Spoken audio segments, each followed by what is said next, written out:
তৈরি পোশাক শিল্পের সত্যিকারের বন্ধু ছিলেন বিএনপির প্রয়াত চেয়ারপারসন বেগম খালেদা জিয়া।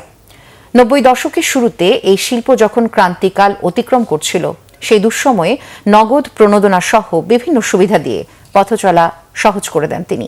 বেগম খালেদা জিয়ার বিদেহী আত্মার মাগফিরাত কামনায় এক শোক সভা ও দোয়া মাহফিলে এ কথা বলেন তৈরি পোশাক শিল্পের মালিকরা।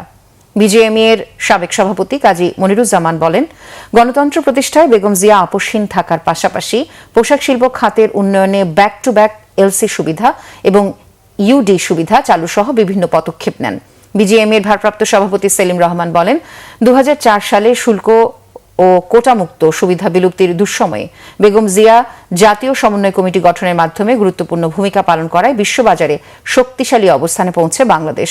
বেগম জিয়া চলে গেলে তার দর্শন সবার আগে বাংলাদেশ চিরদিন জাগ্রত থাকবে বলে মনে করেন ব্যবসায়ীরা। তিনি ছিলেন আমাদের পোশাক শিল্পের সত্যিকারের বন্ধু। আমরা প্রথম আরএমজিতে $1 বিলিয়ন মাইলস্টোন যখন ক্রস করেছি ওনার টেনিওরে, কোটা যখন উঠে যায় 2005 আই বিলিভ, অনেকে ভয়ে ছিলাম কি হবে।